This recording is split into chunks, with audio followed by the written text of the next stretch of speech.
Dans le futur, en l'an 2154, Jake Sully, ancien marine, paraplégique, accepte de participer au programme Avatar pour remplacer son frère jumeau décédé, Tom Sully.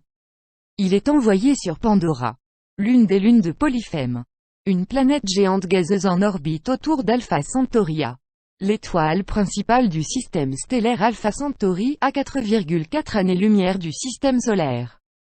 Pandora, recouverte d'une jungle luxuriante, est peuplée d'une faune et d'une flore aussi magnifiques que redoutables envers les humains. L'air est irrespirable pour les terriens et la planète est habitée par les Na'vi. Une espèce indigène humanoïde considérée comme dangereuse, primitive et hostile par les terriens. Ils peuvent atteindre 3 mètres de haut, ont une peau bleu vert et une longue queue ressemblant à celle d'un lion, et vivent en harmonie avec leur environnement. Ils possèdent également de longs filaments clairs, partant du haut de leur nuque et protégés par une natte tressée autour, grâce auquel ils peuvent se connecter et communiquer avec les animaux et les plantes, qui possèdent le même organe, par la pensée et les sensations. Ils appellent cela Tsailu, ce qui signifie faire le lien. Lorsque les humains arrivent sur la planète, ils découvrent un minerai jusqu'alors inconnu de la science, l'unobtainium, qui se révèle être la clé pour résoudre la crise énergétique sur Terre. Tous les intervenants sont employés par la RDA-10, un consortium militarisé visant à l'exploitation des ressources minières dans l'espace. Comme le plus gros gisement se situe sous les racines d'un arbre gigantesque qui abrite un clan Na'vi, les Omaticayas, les terriens décident de créer le programme Avatar, un programme diplomatique pour gagner la confiance des Na'vi et déplacer ce clan afin de pouvoir extraire le minerai. Jake Sully est recruté pour faire partie du programme Avatar car il possède le même génotype que son frère jumeau, un scientifique participant au programme retenu après une longue formation mais qui vient d'être assassiné par un voleur. En effet, chaque avatar est créé génétiquement à partir d'ADN de Na'vi et de l'ADN de son pilote. Cela donne un être possédant un corps Na'vi et un cerveau humain, contrôlable à distance par l'équipe scientifique grâce à des ordinateurs.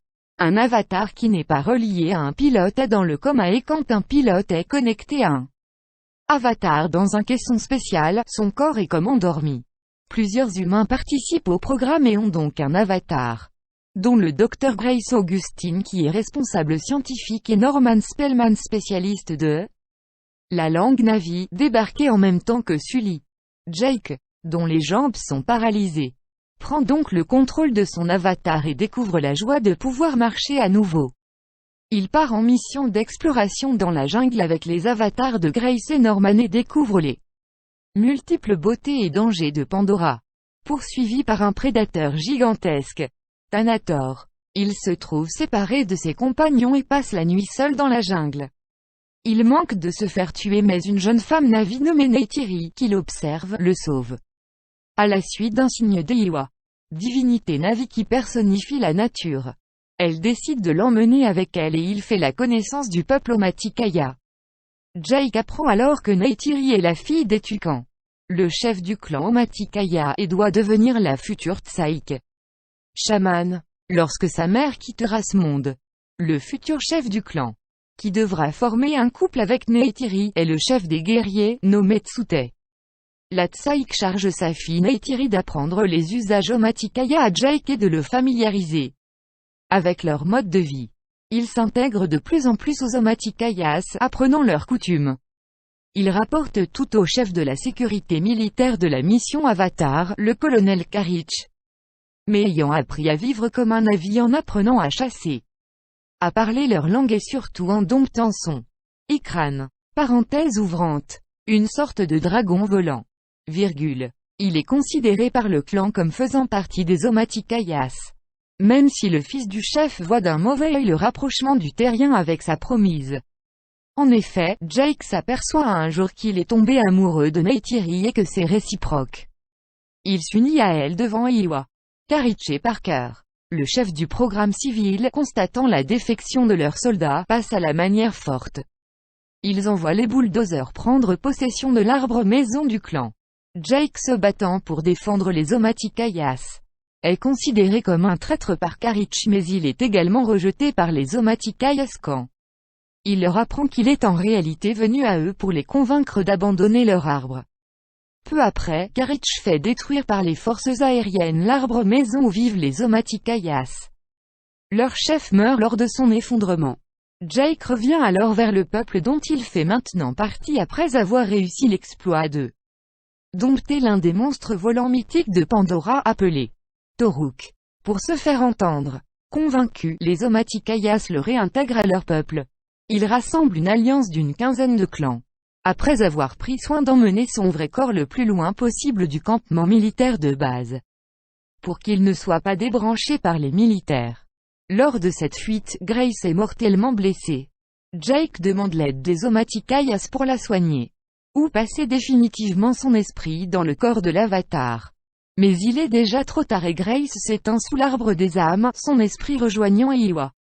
Quaritch, voyant d'importants mouvements de troupes Na'vi, monte une attaque préventive contre eux avec pour but de détruire l'arbre des âmes, un site où résidait Iwa, le plus grand lieu de recueillement pour les Na'vi. Ceux-ci, dirigés par Jake Sully, Norman et Tsutey, nouveaux chefs des Omaticayas, vont alors entrer en guerre contre les humains, gagnant au début grâce à l'effet de surprise. Ils sont ensuite écrasés par la puissance des armes terriennes, qui a fait disparaître des amis de Jake dont Trudy et Tsutey. Au moment où tout semble perdu, des milliers d'énormes animaux furieux envoyés par Ewa déferlent sur les troupes de Quaritch, Nantan et Krantz, titanosaures, et les déciment. Lui-même est tué de 2 flèches par Neytiri alors qu'il allait tuer l'avatar de Jake dormant dans son caisson. Lors des dernières scènes, les terriens quittent la planète sous l'œil attentif des Na'vi, certains restant car ils les ont aidés. Les Na'vi sont redevenus maîtres de leur planète grâce à leur fusion efficace avec la nature. Avec l'aide d'Iwa, ils transfèrent définitivement l'esprit de Jake dans le corps de son avatar. Il devient un Na'vi comme les autres.